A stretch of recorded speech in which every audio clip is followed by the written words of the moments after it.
essa invasão do Trump à Venezuela, né, demonstra nitidamente que o presidente americano, junto com a CIA, fazem o que quiser no continente americano. Né? Isso é uma demonstração de poder, né? E a gente vê que ninguém vai se meter nisso. Se vier a ocorrer essa mesma situação no Brasil, como vai ser o posicionamento das Forças Armadas aqui? Nós tivemos aí um grande investimento nas Forças Armadas nos anos 2024 e 2025, mas eu acho ainda muito pouco, mas foram investidos bilhões, né? O governo Lula sempre investe em Forças Armadas, é um dos que mais investe. Vocês podem pesquisar isso aí. E os espaços aéreos, o espaço marítimo, quando é invadido, o certo é, cara, conduzir a invasão daquela força bélica. E se ela não obedecer, né, os trâmites soberanos aqui da nação, as Forças Armadas atacam, né? Aí já é uma declaração de guerra. Então, tipo assim, na questão lá da Venezuela, ocorreu na cara dura. Você vê que as Forças Armadas não fizeram nada em relação ali, né? Eu nem sei se a OTAN se envolveria naquela questão, mas talvez nem fosse necessário e eu não tivesse tempo de ação à OTAN, porque os Estados Unidos realmente broncou ali e fez que eles acharam que tinha que ser feito, né? Era um país que realmente achou que nunca isso ia acontecer. As Forças Armadas da Venezuela, junto com o governo, junto com o Maduro, centralizaram todo o poder, né? A população praticamente deve ter sofrido muito com esse regime, né? Se existiram tentativas de melhora para a população, eu acredito que poucas, só para dizer que só por desencargo de consciência, porque um país como a Venezuela, que tem 16% do petróleo do mundo todo, tem a maior reserva de ouro da América Latina, tem um monte de terras raras, tem um monte de materiais, né, considerados valiosos, fora rotas marítimas e outras coisinhas mais. Um país não conseguir sustentar a sua própria nação, né, com uma frota de aviões excelente nas Forças Armadas, ou seja, o poderio bélico da aviação da Venezuela era bom, né? Não era top quanto o dos Estados Unidos, mas parece que chegava a ser melhor do que o do Brasil, né? Então, nós vemos que o cara simplesmente teve ali questões de fraude de eleição, possivelmente, e achou que nunca ia acontecer aquilo. Só que ele criou uma cúpula que achou que ia se proteger nessa cúpula, ele foi expelido dessa cúpula, a cúpula ficou, os Estados Unidos agora está trabalhando com a vice, né? A Maria Corina Machado, que ganhou o prêmio Nobel da Paz, passou uma vergonha, não sei se aquilo foi armado, dela ir lá no Trump e entregar a medalha lá que ela ganhou, né? Como essa medalha que ela ganhou, e o Trump se achando, né, o promotor da paz no mundo todo, achou que ele que era digno de receber aquilo, sendo que é um cara que só arruma confusão, arruma problema, que só promove desgraças, tarifando o mundo todo, só pensando nele. Agora já está indo para a questão de Cuba, ou seja, está querendo fazer novamente o que eles fizeram na época do Fulgêncio Batista, lá no passado, quando surgem as figuras de Fidel Castro, quando surge o Che Guevara, né? Eles estão querendo fazer novamente a retomada de tudo ali. 185 quilômetros dos Estados Unidos fica a ilha de Cuba. Eles querem retomar, né? Foram 70 anos de embargo que eles têm ali em Cuba. A Venezuela ajudou a Cuba no passado, a União Soviética foi um dos principais auxílios, né? Depois veio a Venezuela. Então, vocês percebem que os Estados Unidos faz o que quer, né?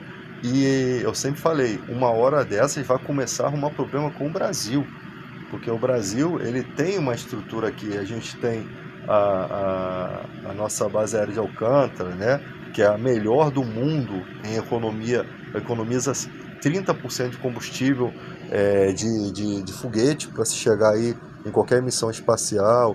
Tem muitos interesses americanos aqui dentro do Brasil, já estão encrencando com a questão lá do acordo com o Paraguai, né, que parece que pessoas aqui da ABIN espionaram a usina lá de Itaipu, né, acho que é de Itaipu, a usina lá do Paraguai, que tinha um acordo comercial com o Brasil, né, de os excedentes serem vendidos para o Brasil, e essa espionagem da inteligência brasileira parece que foi de propósito, né? Parece que foi já exatamente para dar um argumento para o Trump vir aqui. Tem gente aqui no nosso país que é entreguista, gente.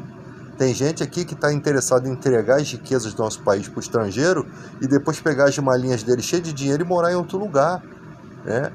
Tem muita gente na política que serve aos interesses desses empresários de outros países. Você vê isso, desgraçam a floresta amazônica, arrancam árvores que não deveriam ser arrancadas, passam com árvores mais caras e na hora de tirar a nota fiscal ali, mostra que como se fosse uma árvore que poderia ser objeto de reflorestamento, né? Quando na verdade são as árvores mais caras ali que demoram anos, que atrapalha todo o ecossistema, que para tirar tem que ser feito todo um trabalho técnico, né? Porque são árvores caríssimas que você faz violoncelo, que você faz violões, materiais que os luthiers usam porque dá um instrumento de uma qualidade melhor, muito mais caro. Então esse tipo de material também na natureza, eles demoram mais tempo e são mais caros, são mais difíceis de reflorestar, tem todo um procedimento, né? Então os caras roubam a nossa nação aqui, é grilagem de terra. Sabe, o termo grilagem, ele vem de uma substância, né, que eles colocam um documento das terras dentro de um pote com grilos, né, e ali a urina e as fezes do grilo, ela acaba dando um aspecto de envelhecimento daquele documento. Por isso que se chama grilheiros de terra, grilagem, por conta dessas falsificações desses documentos. E muita gente não estuda o Brasil profundamente para poder ter esse tipo de entendimento. Na época lá daquele cara lá que chamava de caranguejo, Eduardo Cunha, cara, mataram uma criança indígena com um facão em uma rede. Isso saiu na revista Veja, ou na época, sei lá. Matam os índios com mercúrio, né? Bota lá os garimpeiros para poder sair igual cachorro louco para garimpar as florestas, cavam tudo. Aí, sabe, hoje em dia com drones, com a tecnologia, não tinha motivo para existir aquilo. Porque para você construir uma estrutura de extração de minério da floresta amazônica, você tem que ter pista de pouso, você tem que trazer materiais de alta proporção, de alto tamanho, né? Muito grande, para poder fazer. Desmata muito a área, né?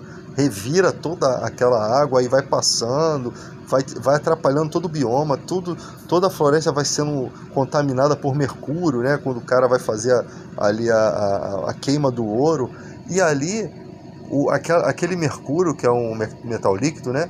Ele é comido pelo peixe, e aí o indígena vai lá e come aquele peixe, ou a população ribeirinha ali, a população que vive ao redor, come aquele peixe contaminado, e aquilo entra na corrente sanguínea e mata a pessoa. Então, esse desequilíbrio, quando você vai fazer alguma coisa em lugares assim, tem que haver um estudo de impacto, tem que haver, não pode ser nada feito às pressas, querendo beneficiar empresas, tem que ser feito tudo com empresas sérias, com certificações, com a fiscalização dos órgãos competentes, para que tudo que acontecer de errado sofra, né, ali uma intervenção das Forças Armadas ou da Polícia Federal e sofra pressões, né, multas, prisões, né, responsabilizações. Por exemplo, a Petrobras vai explorar petróleo a não sei quantos quilômetros ali, mas se acontecer alguma coisa ali, como aconteceu na época da Reduc, há uns anos atrás, que o petróleo vazou lá, e ali atrás um monte de bichinho lá na água, cheio de petróleo, morrendo, né? aquilo no corpo. Então é um impacto ambiental muito grande. Para que isso aconteça, para que não aconteça, tem que ter fiscalização, tem que ter as empresas têm responsabilidades a serem cumpridas, né? Com os órgãos ambientais, com os órgãos fiscalizadores. Isso é uma coisa feita de forma organizada, mas no Brasil há muita desorganização. Né? As terras ali são tomadas, são roubadas, né? A parte indígena tem que ser, tem questão lá de marco temporal. As terras indígenas, elas têm que ter partes reservadas para os indígenas.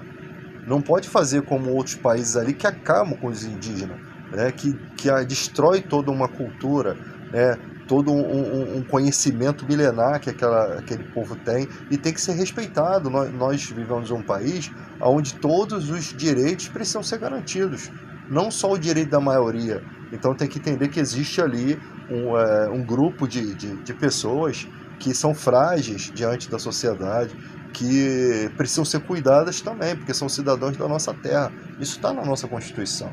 Então, não tendo essa responsabilidade, não tendo um teste de impacto, sendo tudo feito de forma desordenada, acontecem essas coisas. E aí nós vemos o Trump fazendo tudo isso. Aí ele agora está com acordo com a vice-presidente da Venezuela, né? O que pode ser até bom para os venezuelanos por conta pode acontecer duas coisas ali. A Venezuela continuar da mesma forma, ou piorar, ou melhorar um pouquinho, né? Por quê? Porque a cúpula do Maduro continuou lá. Ou seja, aqueles que promovem a fome, aqueles que não deixam que os recursos cheguem na sociedade, continuam lá. Só que dessa vez os Estados Unidos simplesmente só quer o petróleo. Ele não está interessado se o povo venezuelano vai ter o que comer, né? Vai ter o que vestir. Ele não está interessado nisso. Ele está interessado em pegar o petróleo venezuelano, que é 16% do mundo. Vocês sabem o que é 16% do petróleo do mundo? É muita coisa, gente. Você sabe o que é ser o maior da América Latina em ouro, e também tem outros materiais? É muita coisa. É muito dinheiro que está envolvido ali. Rotas comerciais, né? Então os Estados Unidos vai ganhar muita grana ali, sugando algo quase inesgotável, poluindo, né? Se bem que é um petróleo de péssima qualidade. Esse petróleo eles faz asfalto, ele não é o mesmo petróleo que você faz ali diesel, né? Gasolina, combustível de aeronaves. Ele é um petróleo que ele tem um segmento, né? Nos acordos comerciais, né? Na Bolsa de Valores ele tem ali um segmento, só que são 16% do mundo. 4 vezes maior do que a quantidade que tem nos Estados Unidos, e maior também do que tem na Arábia Saudita. Olha, sempre você pensa no magnata de petróleo, você pensa na Arábia Saudita. Olha a quantidade que tem na Venezuela, né? Eu não falei do ouro, ainda tem um território lá, que eu esqueci o nome, que eu falei em outro vídeo, que ali existe também reservas inexploráveis, que acredita-se que tenha bastante ouro ali, e materiais, terras raras também, tá? Que é uma parte da Amazônia que pega a Venezuela, tá? Ela faz parte da Venezuela, né? A Amazônia, ela corta ali países que são fronteiras, e tem uma parte que pertence à Venezuela. Então, os Estados Unidos vai se esbaldar nesse petróleo. O Trump falou isso no passado. E tem um vídeo dele falando que a gente vai lá e pega o petróleo. Não tem nada a ver com preocupado com falsificações de eleição. Não tem nada a ver. Todo mundo está vendo que esse cara, ele simplesmente faz o que quer nesse mundo. Até com a OTAN, né, que ele é líder, já arrumou problema. A ONU era dele, a ONU estava na mão dele. 85% dos recursos da ONU é dos Estados Unidos. Então, gente, é um país que está ali, ó, tomando as coisas na mão grande, e o Brasil precisa se fortalecer belicamente, precisa começar a analisar isso com cautela. A gente precisa consertar aqui dentro do nosso país essas instituições onde os políticos são entreguistas. A gente precisa começar a consertar o nosso sistema aqui de política, porque senão a gente vai ter um problema interno de pessoas querendo vender a nação, e um problema externo dos Estados Unidos arrumando encrenca com o Brasil. Já está arrumando problema lá com a questão do Paraguai, né? Daqui a pouco vem a questão do gasoduto aí da Bolívia. Eu não sei quais são as outras coisas que estão fora aqui da nossa mente aqui. Mas tudo isso está acontecendo por quê? Porque a China parou de utilizar as reservas de dólar.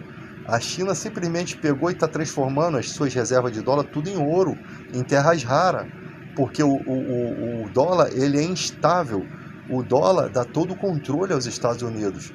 E a China ela tem muitas reservas de dólar. O que é que ela começou a fazer com os títulos americanos? Trocando tudo por ouro, por coisas que são insubstituíveis, né? Ou seja, todo mundo quer ouro, todo mundo quer terra rara. Os materiais da terra rara você faz chips, você faz... É a coisa mais disputada no mundo, o tântalo, né? O cotton lá, o nióbio, né? O lítio, são todos materiais extraídos aí de terras raras.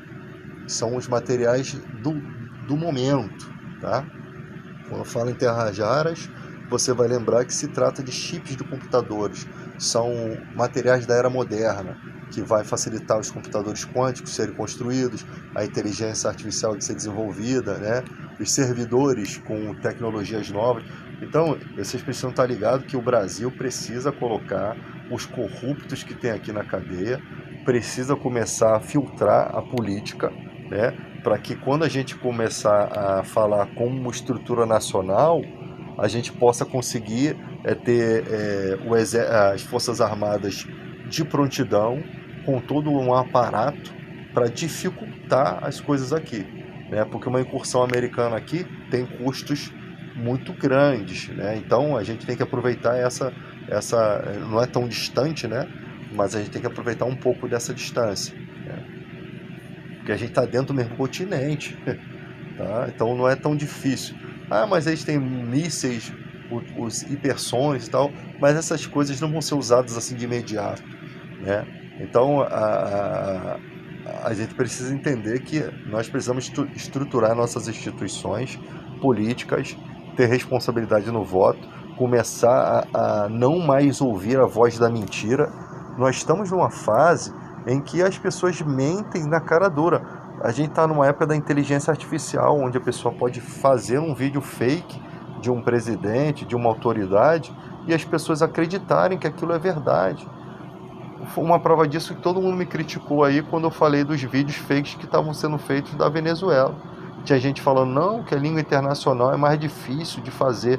Era tudo fake. A alegria do povo venezuelano, eu logo desconfiei. Por mais que o povo esteja feliz com a retirada do Maduro, eu acho que as pessoas não iriam fazer vídeos nessa proporção por medo de toda a estrutura governamental ainda estar lá. Então, sofrer retaliação. Imagina que você faz um vídeo, acontece igual acontecia lá em Israel com o povo árabe que era expulso da terra lá, quando faziam manifestações contra o governo sionista do Netanyahu lá e o presidente de Israel. Que eles que são responsáveis por todo aquele massacre lá em Gaza, né? Então, o próprio povo de Israel mesmo nem é de acordo com aquele acontecimento. Então, gente, eles fizeram até a gente achar que a população de Gaza era o Hamas, quando na verdade era simples, população simples, 30 e poucos por cento, 40 e poucos por cento menores de idade, né? Pessoas gestantes, idosos, fazem parte do Hamas. Mas eles queriam passar essa imagem para o Ocidente, né, de que estavam fazendo a coisa certa. Movendo a opinião pública, né? Para que ninguém criticasse e não tivesse pressão no mundo todo.